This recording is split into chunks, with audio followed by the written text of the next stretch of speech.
Hello dear student, পরীক্ষা দিয়ে আসলা, কেমন হয়েছে সবার? পরীক্ষার কোশ্চেন পেয়ে মনে হয় একেবারে মুগ্ধ হয়ে গিয়েছিলে। কোশ্চেন পাওয়ার পরে মনে হলো এত সহজ। চলো সেই সহজ প্রশ্নগুলোর আরো সুন্দর কিভাবে সমাধান দেওয়া যায়, কিভাবে আরো নিজেকে নতুন করে দেখা যায় যে কোনগুলো ভুল হলো, কোনগুলো সঠিক হলো, আমার কত হলো, চলো দেখে নেওয়া যাক। তো শুরু করছি আমি ঢাকা বোর্ড 2025 সালের ফিজিক্স সেকেন্ড পেপারের এমসিকিউ কোশ্চেন সলভ।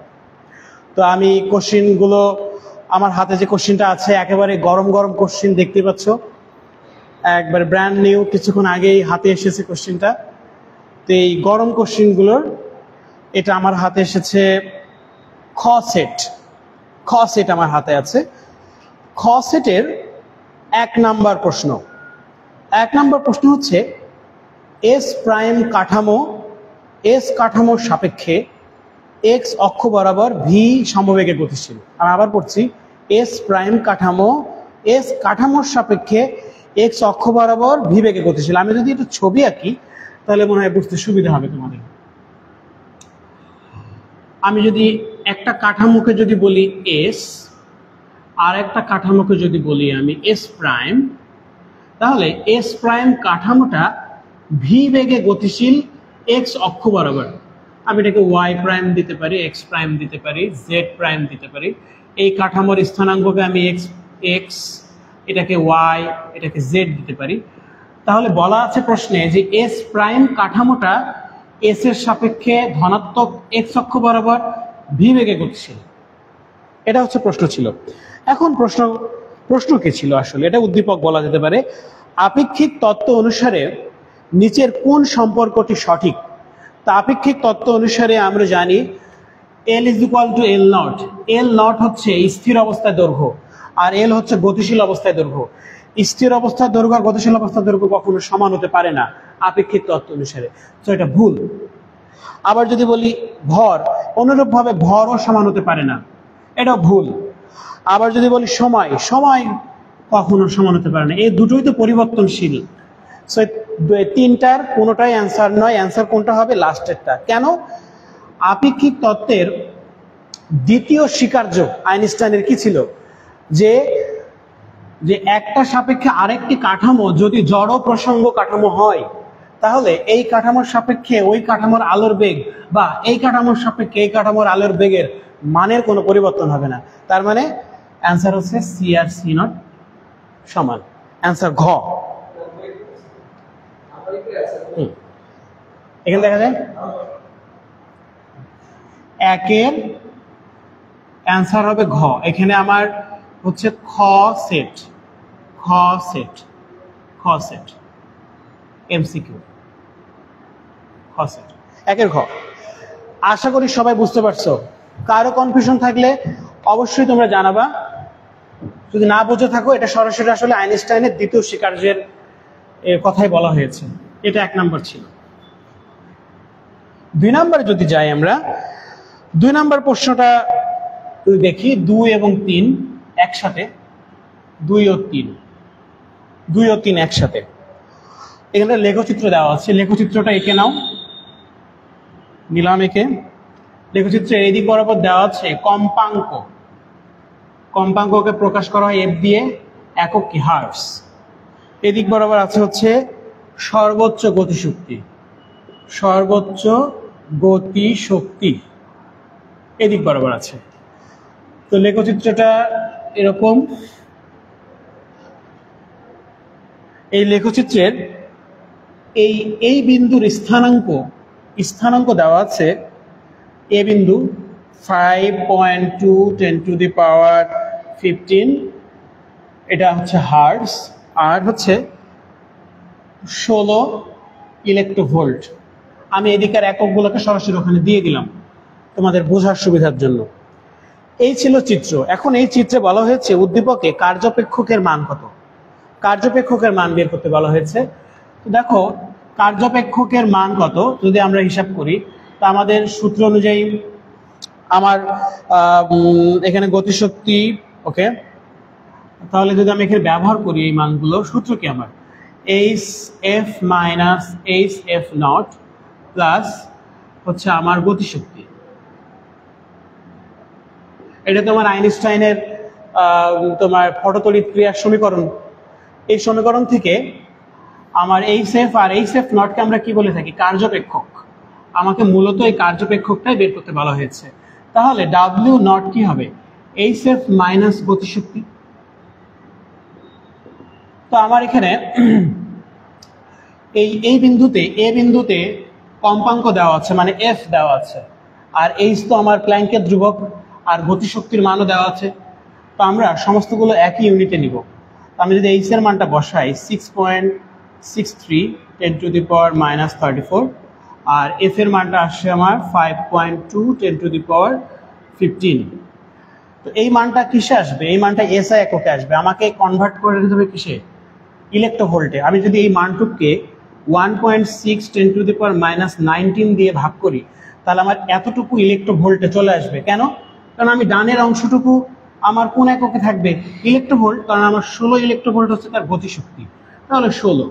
আমি যদি এই মানটাকে বসিয়ে যদি ক্যালকুলেশন করি, তাহলে ক্যালকুলেশন করলে ভ্যালু আসে হচ্ছে 5.515 ইলেকট্রোভোল্ট। এটা হচ্ছে এই ধাতুর কার্যপেক্ষক। তোমরা জানো কার্যপেক্ষকের মানের কিন্তু কোনো পরিবর্তন হয় না। একটা ধাতুর জন্য কার্যপেক্ষকের মান ফিক্সড।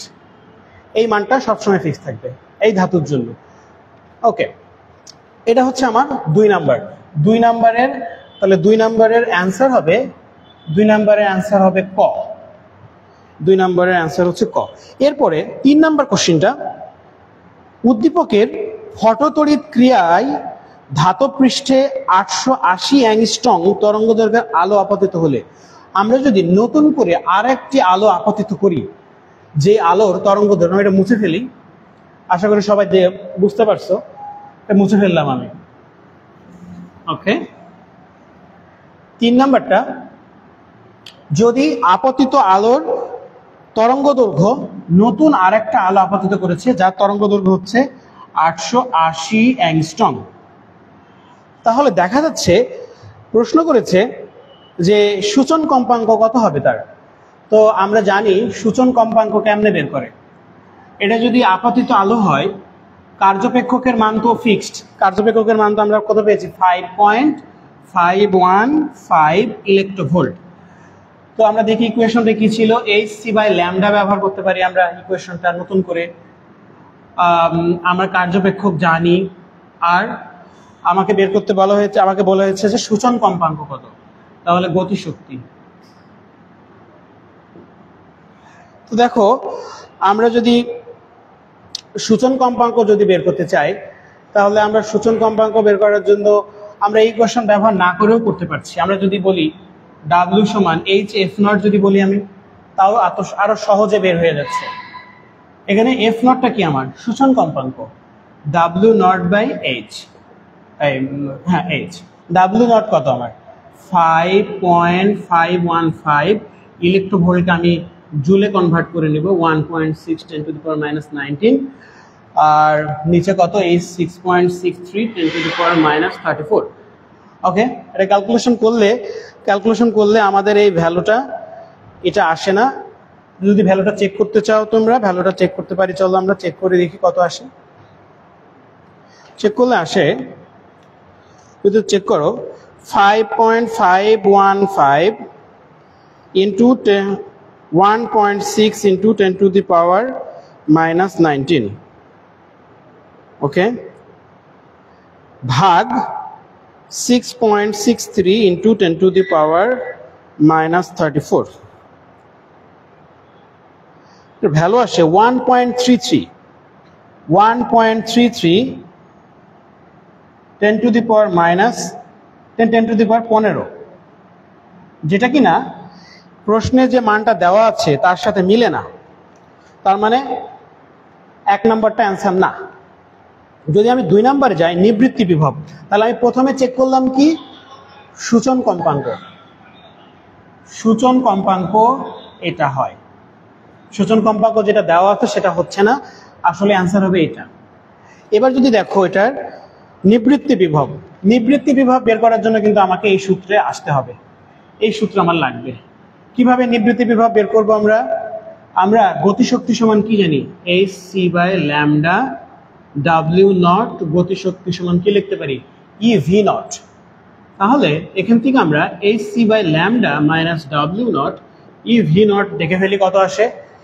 তো আমরা যদি এই ক্যালকুলেশনটাও আবার নতুন করে করতে চাই ev নট, তাহলে আমার h এর মান 6.63 10 to the power minus 34, c এর মান 3 into 10 to the power 8, lambda নতুন ল্যামডা দেওয়া ছিল কত 880 অ্যাংস্ট্রম, 880 অ্যাংস্ট্রম মানে 10 to the power minus 10 minus w not মানে কার্যপেক্ষকের মান আমরা কত পেয়েছিলাম 5.515 ইলেকট্রোভোল্ট ছিল, এটাকে 1.6 10 to the power minus 19 joule.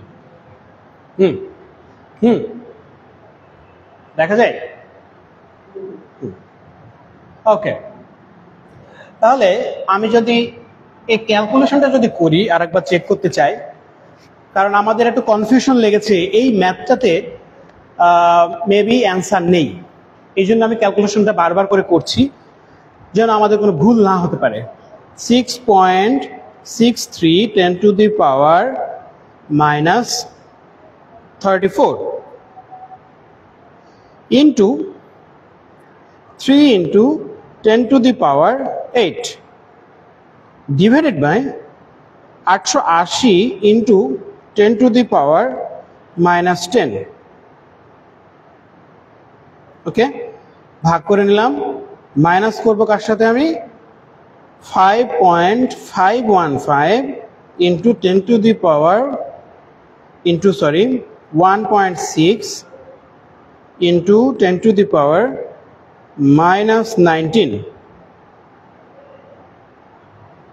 তাহলে আসে 1.37 into 10 to the power minus 18। এটা কিন্তু এসেছে ই ভি নট এর মান। তাহলে শুধু ভি নট কত, আমি এই ই দ্বারা এটাকে ভাগ করব, ই মানে ইলেকট্রনের চার্জ, তাহলে ভাগ 1.6 into 10 to the power minus 19, তাহলে কত আসে 8.611 এত ভোল্ট। তার মানে 2 নাম্বারটা সঠিক। তাহলে এই উদ্দীপকের সূচন কম্পাঙ্ক ভুল দেওয়া আছে কিন্তু নিবৃত্তি বিভব ঠিক দেওয়া আছে। তাহলে দেখতে পাচ্ছি আমরা যে 2 নাম্বারটা সঠিক। এবার দেখতে হবে আমাদের ইলেকট্রনের সর্বোচ্চ গতিশক্তি কত। তো ওকে, সর্বোচ্চ গতিশক্তি কেমনে বের করি, আমরা জানি সর্বোচ্চ গতিশক্তি সমান কি E V nought, E V নটের সমান।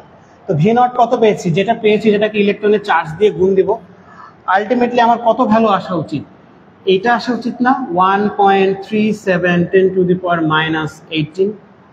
কিন্তু এখানে আমাদের ভ্যালু, সর্বোচ্চ গতিশক্তির ভ্যালু এটা দেওয়া নেই, খুবই দুঃখজনক। ঢাকা বোর্ডের 3 নাম্বার আমার কাছে এখানে খ সেটের 3 নাম্বার ম্যাথটা ভুল আছে, তার মানে অবশ্যই অটো মার্ক আসার কথা। ভ্যালুর এখানে মেবি কোনো কারেকশন করতে হবে।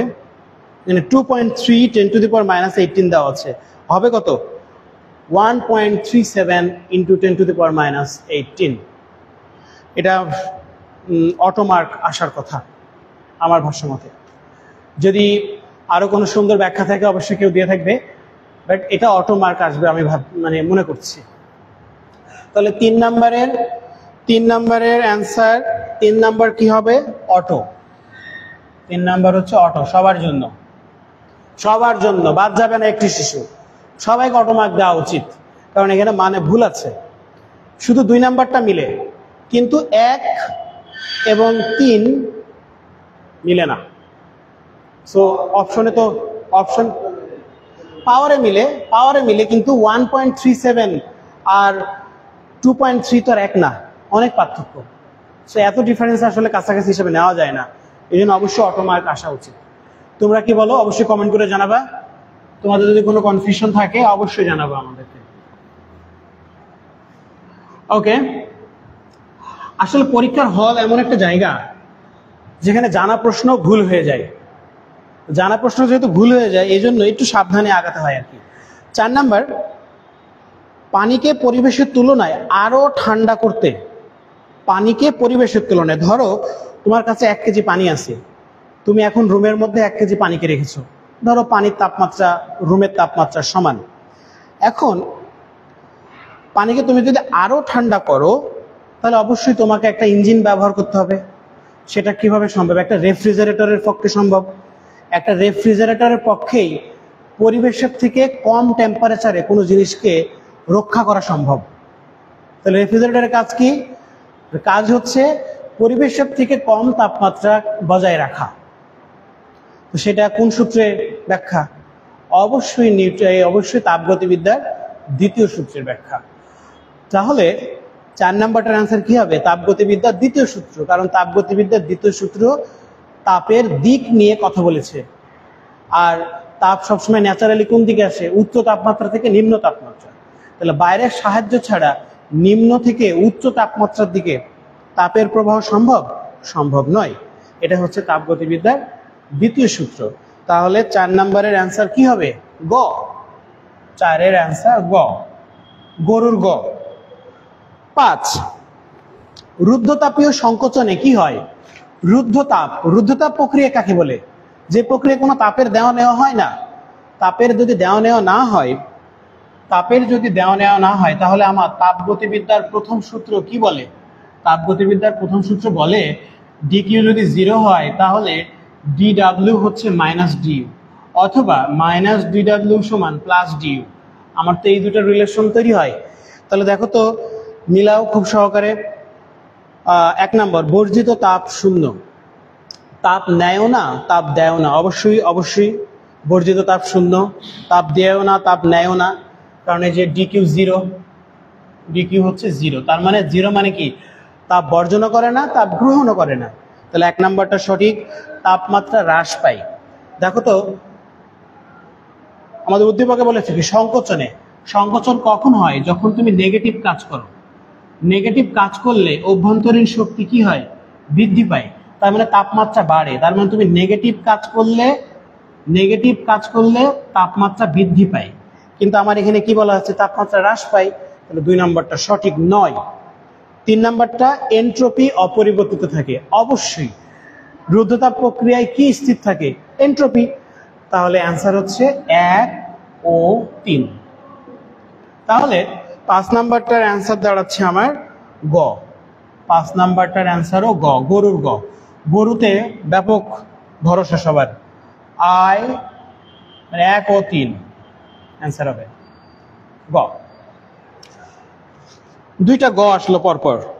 6 নাম্বার একটা গ্রাফটা কার? সম-আয়তনের গ্রাফ। খুবই সহজ একটা গ্রাফ। আয়তনের মান সেম থাকবে, পরিবর্তন হবে কার? চাপের। তাহলে আয়তনের মান সেম রেখে যদি তুমি চাপকে পরিবর্তন করো তাহলে এটা কত নাম্বার? 6 নাম্বার। সম-আয়তন প্রক্রিয়ায় এক্স অক্ষ বরাবর হচ্ছে আয়তন দেওয়া আছে, ওয়াই অক্ষ বরাবর হচ্ছে চাপ। তাহলে সম-আয়তন প্রক্রিয়া কেমন হবে? আয়তন স্থির।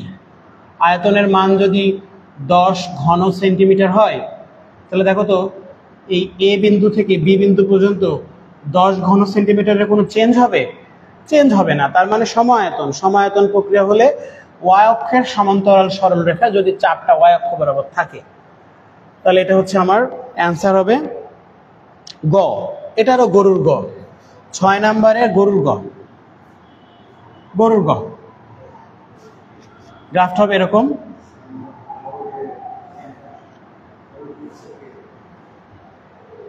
ওকে। 7 নাম্বার, কুলম্বের সূত্র। সবাই জানো কুলম্বের সূত্র কার জন্য প্রযোজ্য? বিন্দু চার্জের জন্য। এটার কোনো ভুল নাই।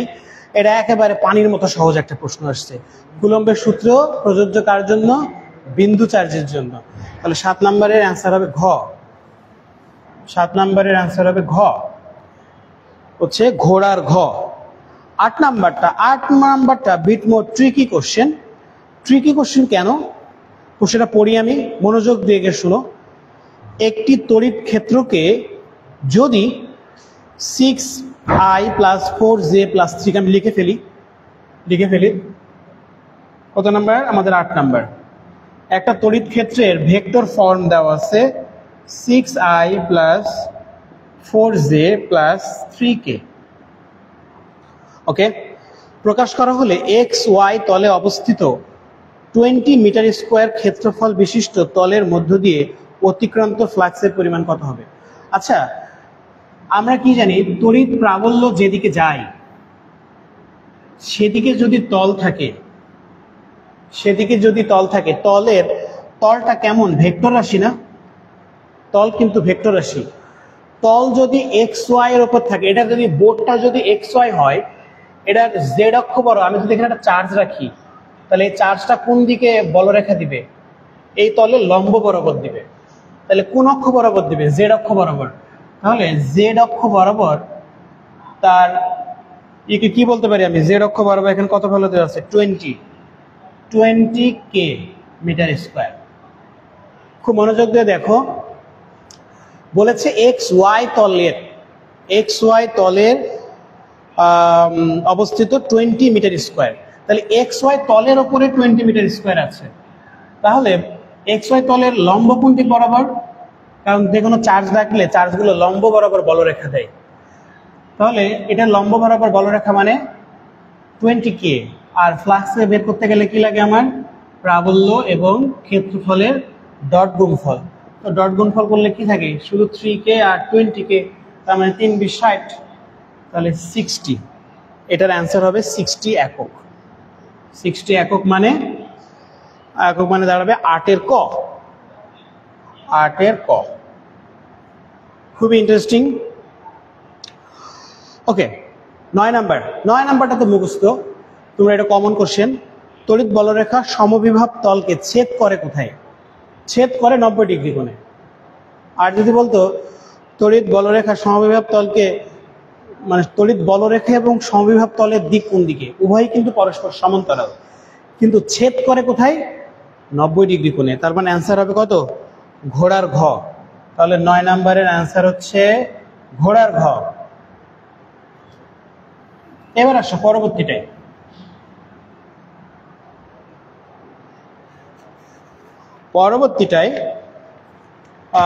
আর একটা সহজ প্রশ্ন, এটাও একটা আসলে জ্ঞানমূলক প্রশ্ন।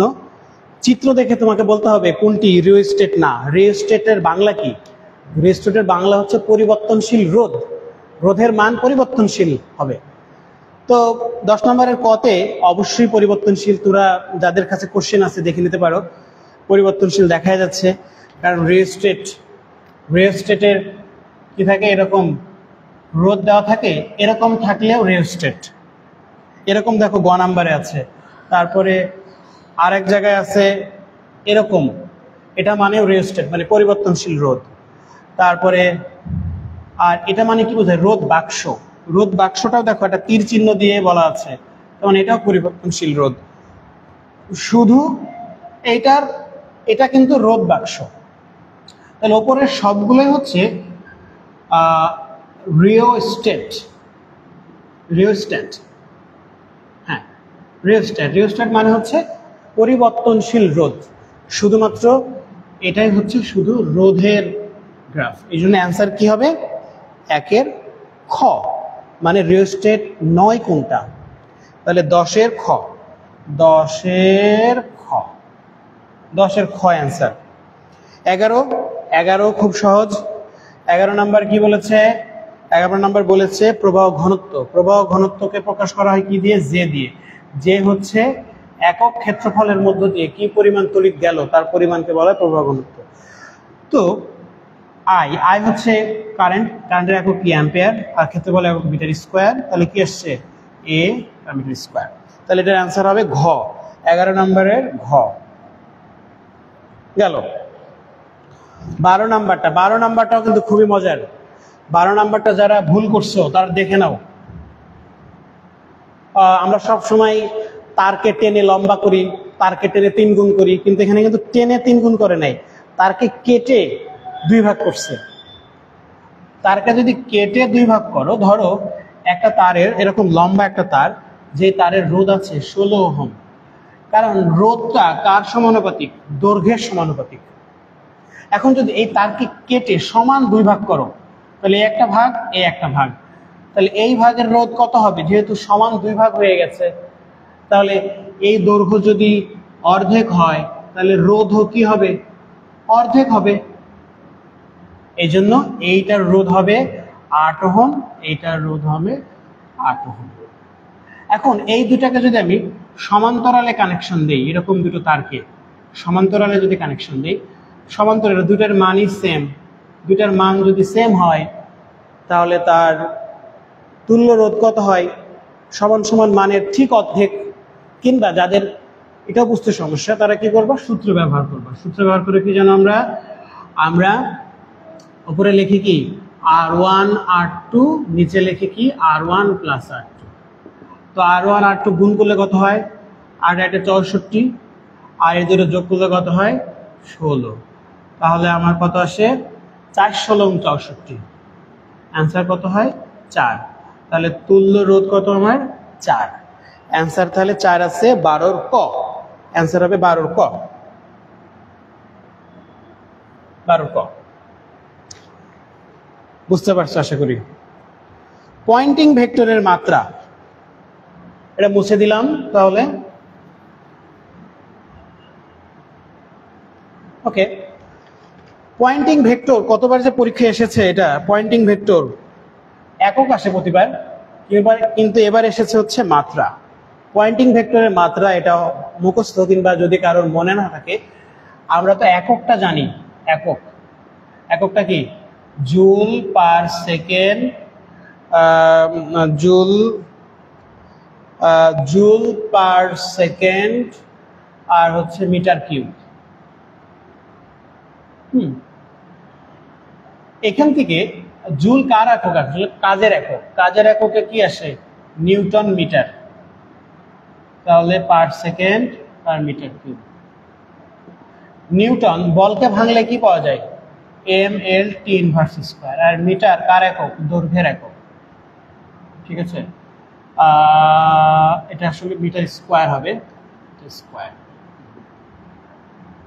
আর এটা তো এটা t ইনভার্স, আর এটা দৈর্ঘ্য। ওকে, দেখো এল এ গুণ করলে এল স্কয়ার, তাহলে এটার সাথে কাটাকাটি যায়, বাদ হয়ে যায়, তাহলে কি থাকে? m/t inverse Q. এটাই হচ্ছে পয়েন্টিং ভেক্টরের মাত্রা। তাহলে সেই হিসাবে মাত্রা হচ্ছে খ। অ্যান্সার হচ্ছে খ। তাহলে 13 নম্বরের অ্যান্সার খ। এবার আসো 14 নম্বরে। 14 নম্বরটা মোটামুটি সহজ। ফ্রনহপার অপবর্তনের দুই ধরনের প্রকারভেদ, একটা হচ্ছে ফ্রনহপার আর একটা হচ্ছে ফ্রেনেল। ফ্রনহপার হচ্ছে উৎসটা হবে অসীমে। অসীম মানে যদি সূর্য হয় উৎস, তাহলে সূর্য থেকে যদি আলো আসে, আলোটার তরঙ্গমুখ কেমন হয়? সমতল। এখানে একমাত্র সমতল তরঙ্গমুখ আছে হচ্ছে ক নম্বরে, আর কোনোটাতে নাই। এই জন্য চোখ বুঝে ফ্রনহপার শ্রেণীর অপবর্তনের জন্য কোনটা অপশন কাজ হবে? ক। ক এর অ্যান্সার কি? সমান্তরাল ও সমতল। তাহলে 14 এর অ্যান্সার হবে ক।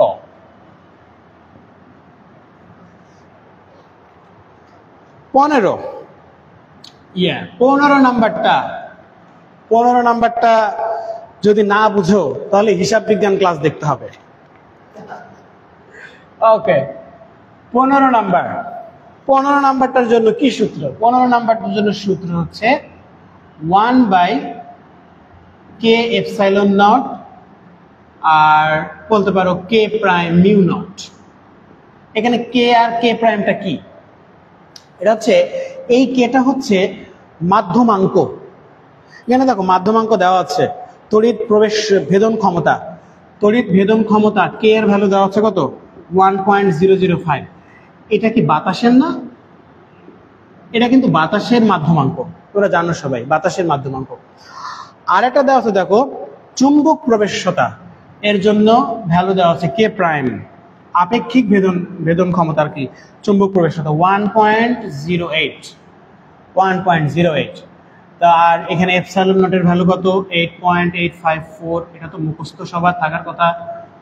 আর একটা মিউ নটও মুখস্থ থাকার কথা, যদিও সংক্ষিপ্ত সিলেবাসে কাটা পড়ে যায়, তবুও এই ভ্যালুটা এমন যে তোমার অ্যাডমিশনের জন্য এই ভ্যালু নিয়ে তুমি প্রচুর পরিমাণে ম্যাথ করবা। আশা করছি তোমরা এই কদিন পরে সংক্ষিপ্ত সিলেবাস থেকে যখন বের হয়ে এসে পূর্ণাঙ্গ সিলেবাস পড়বা তখন এই ভ্যালুটার সাথে তুমি বেশি পরিমাণে অভ্যস্ত হবা। মিউ নট মাধ্যমের প্রবেশ্যতা, চুম্বক মাধ্যমের প্রবেশ্যতা। এখন যদি এই ভ্যালুগুলো সব এখানে বসিয়ে দিয়ে ক্যালকুলেশন করি, সরি এখানে আছে সি দিয়ে আলোর বেগ, তাহলে এই সি আলোর বেগ বের হবে 2.88 10⁸ মিটার পার সেকেন্ড। তো সঠিক আনসার হচ্ছে 15 নম্বরের গ, গরুর গ। যারা যারা ভুল করছো কোনো সমস্যা নেই, ভুল থেকেই শুরু হয় মানুষ, দাগ থেকেই তো নতুন কিছু। ওকে, 16 নম্বরটা আরেকটি অনুধাবনমূলক প্রশ্ন। বুঝতে পারছো, অনুধাবনমূলক প্রশ্ন হওয়া মানে তোমাকে খুব মনোযোগ দিতে হবে। দেখো প্রশ্নটা কত ট্রিকি। এক্স রে কি? এক্স রে হচ্ছে যখন উচ্চ গতিসম্পন্ন ইলেকট্রন কোনো ধাতুর ওপরে আঘাত করে তখন সেখানে এক ধরনের অজানা রশ্মি বের হয়। অজানা রশ্মির নামই কিন্তু এক্স রে, আননোন রশ্মি, আননোন রে। রন্টজেন কিন্তু এই রশ্মির নাম দিয়েছিল আননোন রশ্মি, এক্স রে। তাহলে এই এক্স রেটার ধর্ম সম্পর্কে আমরা কি জানি? এক্স রে হচ্ছে তাড়িৎ-চুম্বক তরঙ্গ। দেখো তো, এক্স রে যদি তাড়িৎ-চুম্বক তরঙ্গ হয়, প্রশ্ন কি করছে? প্রশ্ন করেছে এক্স রের জন্য কোনটি প্রযোজ্য নয়। তার মানে এক্স রে যেটা ধর্ম এর মধ্যে কোনটা নয়? এটি একটি চার্জিত কণা নয়, এটি একটি চার্জিত কণা নয়। এক্স রে কিন্তু চার্জিত কণা না, এক্স রে হচ্ছে তাড়িৎ-চুম্বক তরঙ্গ। ওকে, তাহলে চার্জিত কণা নয়, এটা সঠিক। আলোক তড়িৎক্রিয়া প্রদর্শন করে, অবশ্যই প্রদর্শন করে যেহেতু তাড়িৎ-চুম্বক তরঙ্গ। তাড়িৎ-চুম্বকীয় অনুপ্রস্থ তরঙ্গ, অবশ্যই অনুপ্রস্থ। আলো তো একটা অনুপ্রস্থ তরঙ্গ, এভাবে তাড়িৎ-চুম্বক তরঙ্গ একটা অনুপ্রস্থ তরঙ্গ। সঠিক নয় কোনটা? ঘ নাম্বারটা। জিনের বৈশিষ্ট্য পরিবর্তন করতে পারে। তুমি যদি এক্স রে দুই ধরনের হয়, একটা হচ্ছে কোমল এক্স রে আর একটা হচ্ছে শক্ত বা কঠিন এক্স রে, মানে হার্ড আর হচ্ছে সফট এক্স রে গুলো দিয়ে আমরা নর্মাল হার্ডের যে চিত্রগুলো দেখি, কিন্তু যেগুলো অনেক কঠিন X ray, hard X ray, সেগুলো দিয়ে কিন্তু আমরা ডিএনএ আরএনএ এর পরিচয় মানে পুরা জিন বৈশিষ্ট্যগত কিন্তু চেঞ্জ করে ফেলতে পারে। তাহলে অবশ্যই এক্স রে এই পরিবর্তনটা করে, কিন্তু এখানে কি বলা আছে? করে না, তার মানে এটা ভুল। তাহলে এইটা এক্স রের সাথে যায় না, এক্স রের সাথে যায় না আর কি। তাহলে এক্স রের সাথে যায় না কি? জিনগত পরিবর্তন চেঞ্জ করে না, কিন্তু করে আসলে। ওকে, তাহলে অ্যান্সার হবে কি? 16 নম্বরের ঘ, 16 নম্বরের ঘ।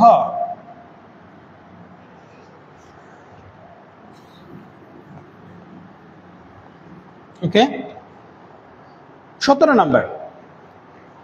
একটি রকেট কোন স্থির পর্যবেক্ষকের সাপেক্ষে চলতে থাকলে, একটা রকেট একটা স্থির, ধরো আমি দাঁড়ায় আছি, আমার সাপেক্ষে রকেট চলছে। ওকে, এটি দৈর্ঘ্য 1% হ্রাস পায়। তার মানে গতিশীল দৈর্ঘ্য আদি দৈর্ঘ্যের 1% কমে গেছে। তাহলে কি আমি বলতে পারি? কত নম্বর প্রশ্ন? 17 নম্বর। গতিশীল দৈর্ঘ্যকে কি দ্বারা প্রকাশ করি? এল দ্বারা। তাহলে এখন কি আমার 99% না? কোথাকার? স্থির অবস্থার দৈর্ঘ্যের 1% কমে গেছে। তাহলে আমি কি দেখছি? একটা রকেট গতিশীল হলো, তার দৈর্ঘ্য আমার সাপেক্ষে 1% কমে গেছে। তাহলে গতিশীল দৈর্ঘ্য কত? স্থির অবস্থার দৈর্ঘ্যের 99%। তাহলে আমি বলতে পারি L/L0 99% মানে কি 0.99 না? 0.99। তাহলে 0.99 যদি হয়, তাহলে আমাকে এখানে বের করতে বলা হয়েছে কি গতিশীল রকেটের বেগ কত। তাহলে গতিশীল রকেটের বেগ আমি যদি L সমান কি লিখতে পারি? L0 √1 - v²/c²। আমি L0 বাদ দিতে পারি, কারণ এখানে L এর মান বসালে তো L0 বাদ হয়ে যায়। আরো শর্ট করে ফেললি, যদি ক্যালকুলেশন করো উভয় দিকে স্কোয়ার করলে রুট স্কোয়ার কাটাকাটি গেল। ওকে, তাহলে 1 - 0.99 স্কোয়ার v²/c²। আমি যদি এইটুকের মান বের করে এটাকে রুট করে দিই, আমি যদি সি স্কোয়ারকে এইদিকে নিয়ে আসি, তাহলে রুট করলে রুট স্কোয়ারে বাদ হয়ে যায়, শুধু থাকে কি c × √1 - 0.99 স্কোয়ার = v। এটা ক্যালকুলেশন করলে আসবে হচ্ছে মান ভি সমান 0.141C। তাহলে অ্যান্সার কোনটা? অ্যান্সার ক, 17 নম্বরের অ্যান্সার ক। যাদের যাদের এই প্রশ্নগুলো সব হয়েছে তারা খুব খুশি, আর যাদের এগুলো হয় না তারা তো খুব মন খারাপ করছো। মন খারাপ করার কিছু নাই, তুমি দেখো যে কোন তোমার দুটো এমসিকিউ মিলে তোমার কত আসে, দুটো মিলে কিন্তু পাস। এমসিকিউ এর ফার্স্ট পেপার সেকেন্ড পেপার দুটো মিলে পাস। সো হতাশ হবে না, তোমরা প্রশ্নগুলো ভালোভাবে মিলিয়ে নাও। 17 নম্বর তাহলে মুছে ফেললাম। ওকে, এবার 18 নাম্বার। 18 নাম্বারটা একেবারে কনসেপচুয়াল কোশ্চেন। নিউক্লিয় চুল্লিতে ক্যাডমিয়াম দণ্ড ব্যবহার করা হয়। জ্ঞানমূলক প্রশ্ন বলতে পারো, আবার অনুধাবনমূলক প্রশ্নের কাছাকাছি। কেন? কারণ সচরাচর তুমি কিন্তু নিউক্লিয় চুল্লির কোন দণ্ড মানে কোথায় কি ইউজ করা হয় তুমি কিন্তু জানো না। একটা নিউক্লিয় চুল্লিতে কন্ট্রোল রডকে কি বলতে পারি, যার দ্বারা ফিশন রিয়াকশনটাকে কন্ট্রোল করা হয়। তো ফিশন রিয়াকশন কন্ট্রোল করা হয় এমন কিছু রড দিয়ে যেগুলো কিনা নিউটন খেতে পারে বেশি। তো এরকম কন্ট্রোল রডগুলো নিউক্লিয়ার চুল্লির মধ্যে বসানো হয়। বেশি প্রবেশ করালে কি হয়, বেশি নিউটন খেয়ে ফেলে। নিউটন খেয়ে ফেললে কি হয়, নিউক্লিয়ার ফিশন রিয়াকশন করলে সেখান থেকে যে এক্সট্রা নিউটনগুলো প্রডিউস হয় সেগুলো আর হবে না। এতে করে নিউক্লিয়ার বিস্ফোরণ হওয়ার যে সম্ভাবনা সেটা কমে যায়। এই কারণে কন্ট্রোল রড বা নিউক্লিয়ার রিয়াকশনের যে কন্ট্রোল করার যে সিস্টেম, এটার জন্য নিউক্লিয়ার রডের মধ্যে ক্যাডমিয়াম দণ্ড ব্যবহৃত হয়। এই ক্যাডমিয়াম দণ্ড কি করে, নিউটনটাকে শোষণ করে। তাহলে অ্যান্সার কি হবে? 18 নম্বরের খ। 18 নম্বরের খ। ওকে, 19 নাম্বার। 19 নাম্বারও খুব ইজি। ট্রিটিয়ামের অর্ধায়ু দেওয়া হচ্ছে 12.5 বছর। 25 বছর পর 1 গ্রাম ট্রিটিয়ামের ভর কত হবে? ওকে, তো আমরা একটা সূত্র দিয়ে করি এটা। তো আমরা কি জানি, m সমান m0 e to the power minus lambda T. তো m এর মান কত দেওয়া আছে? 1। e to the power lambda কি লেখা যায়? 0.693 বাই টি হাফ। টি হাফের মান কত দেওয়া আছে? 12.5। আর সময় বলা আছে কত? 25 বছর। তাহলে এটা ক্যালকুলেশন করলে আসে 0.25 গ্রাম। তাহলে 25 বছর পরে ট্রিটিয়ামের ভর কত হবে? 0.25 গ্রাম। ওকে, 20 নাম্বারটাও জ্ঞানমূলক প্রশ্ন, সরাসরি সূত্র কি? n-তম কক্ষপথের শক্তি সমীকরণ। n-তম কক্ষপথের শক্তির সমীকরণ তো তোমরা জানো, -13.6 electronvolt divided by n square. তো এটা কোথায় আছে? এটা আছে হচ্ছে গ নাম্বারে। তাহলে আমরা 19 নাম্বারটার অ্যান্সারও লিখে ফেলি। 19 নাম্বারটার হচ্ছে খ, 20 নাম্বারটার হচ্ছে গ। খ আর গই মনে হয় বেশি হয়েছে সবচেয়ে। আচ্ছা, 21 নাম্বার কোশ্চেনটা একটু অন্যরকম এসেছে। এটা অবশ্য যারা এই অধ্যায়টা খুব ভালোভাবে ভোগ করেছো, ইলেকট্রনিক্স, তাদের জন্য এই প্রশ্নটা খুবই সহজ ছিল। প্রশ্নটা কি ছিল? ক্ষমতা লাভ ইন্টু প্রবাহ লাভ ইন্টু ভোল্টেজ লাভ। এটার 21 নাম্বারটার অ্যান্সার হবে যেটা বলেছি। কিন্তু তুমি যদি অন্যান্য অ্যান্সারগুলোও যদি বিশ্লেষণ করো, এর মধ্যে কেন অ্যান্সার ঘ? ক্ষমতা লাভ হচ্ছে beta square RL by RI। তোমরা এটা জানো, ক্ষমতা লাভ ভোল্ট পাওয়ার গেইন। আমি বিটাকে ভাঙলে আসলে কি পাই? IC by IB। এই বিটাকে ভাঙলে আবার কি পাই? IC by IB। তাহলে RL বাই RI। দেখো তো, এই IC বাই IB আসলে কি আমার কারেন্ট গেইন না? এটা তোমার বিটা। তো দেখো তো, প্রবাহ লাভকে আমরা বলতে পারি বিটা। IC RL, এটা RL, IC RL আর IB RI, এটা কি আউটপুট ভোল্টেজ আর এটা কি ইনপুট ভোল্টেজ না? আউটপুট ভোল্টেজ আর ইনপুট ভোল্টেজকে আমরা কি বলি? Voltage gain. তাহলে পাওয়ার গেইনটা কার গুণফলের সমান? প্রবাহ লাভ আর ভোল্টেজ গেইনের গুণফলের সমান। তাহলে সেদিক দিয়ে অ্যান্সার কি হবে? ঘ। 21 নাম্বারের অ্যান্সার হবে ঘ। 21 নাম্বার ঘ। 22 নাম্বারটা আরো সহজ। 22 নাম্বারটা আসলে আমাদের ট্রানজিস্টরের ডায়োডের যে দ্বিমুখী ঝোঁক বা রিভার্স বায়াসিং, এবার রিভার্স বায়াসিং এর জন্য রিভার্স বায়াসিং এই ভোল্টেজে আসলে কি হয়, এই ভোল্টেজে আসলে তোমার ট্রানজিস্টরটা নষ্ট হয়ে যায়। তাহলে পি বিন্দুতে এই ভোল্টেজটা কি বলে, বিনাশী ভোল্টেজ। এই ভোল্টেজটার নাম কি, ব্রেক ডাউন ভোল্টেজ, বা বাংলায় যাকে বলে বিনাশী ভোল্টেজ। ঠিক আছে, তাহলে 22-এর অ্যান্সার কত হবে, গ। 22-এর অ্যান্সার হবে গ। সবই মনে গরুর, সব গরুতে গেছে, সব অ্যান্সার গরুতে যাচ্ছে। তাহলে 23-এ, এবার দেখ 23-এ অর্ধপরিবাহীর ক্ষেত্রে, অর্ধপরিবাহীর ক্ষেত্রে কি হবে। এটা একটা বহুপদী প্রশ্ন। বহুপদী প্রশ্নে 1, 2, 3 থাকবে। শক্তি ফাঁক বা তোমার এনার্জি গ্যাপ, এনার্জি গ্যাপের মান 0.3 থেকে 1.1 ইলেকট্রোভোল্ট হওয়া উচিত। 0.3 থেকে 1.1 ইলেকট্রোভোল্ট সচরাচর তাই লেখা থাকে, কিন্তু এখানে কি বলা আছে, এখানে বলা আছে 6 থেকে 15, ভুল। তাপমাত্রা বৃদ্ধি করলে রোধকতা হ্রাস পায়। অবশ্যই তাপমাত্রা বৃদ্ধি করলে রোধের মান কমে, মানে পরিবাহিতা বাড়ে। তাহলে 2 নাম্বার সঠিক। 3 নাম্বার, পরম শূন্য তাপমাত্রায় অপরিবাহীর ন্যায় আচরণ করে, সম্পূর্ণ সঠিক।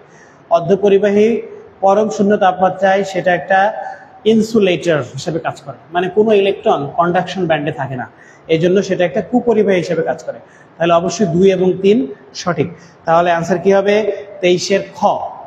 23-এর খ। 24 নাম্বার প্রশ্নটা, এইটা যাদের সার্কিটের সম্পূর্ণ জ্ঞান আছে, হুইটস্টোন ব্রিজের জ্ঞান আছে, তারাই একমাত্র পারবে। হুইটস্টোন ব্রিজের কি ছিল,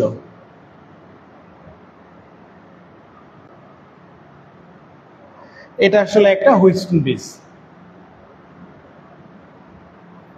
আমি সার্কিটটা আঁকছি।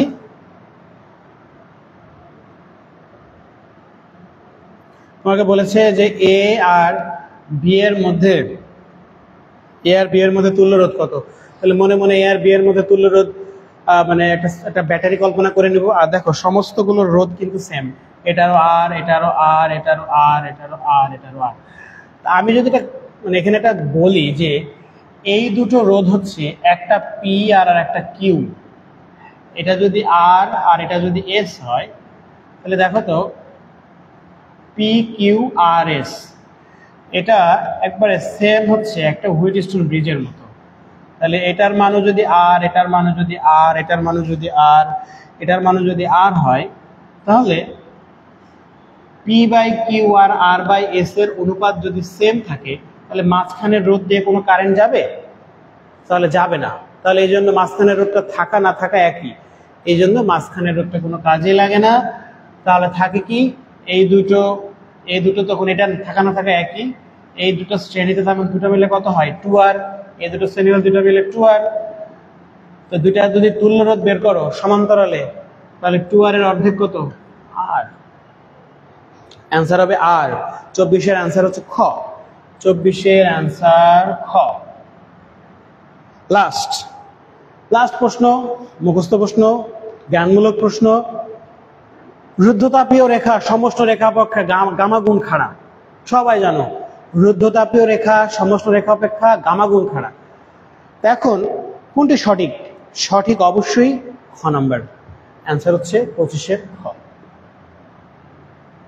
শেষ আমাদের এই যে 25টা এমসিকিউ। কার 25টা এমসিকিউ হলো কমেন্ট করে জানাও। আর তোমাদের যদি কোনো কনফিউশন থাকে অবশ্যই আমাদেরকে জানাবা। সবাই ভালো থাকবা। আর পরবর্তী পরীক্ষা রসায়নের জন্য সবাইকে শুভেচ্ছা। সবাই সুস্থ থেকো, পরবর্তী পরীক্ষার জন্য প্রস্তুতি নাও। আল্লাহ হাফেজ, আসসালামু আলাইকুম।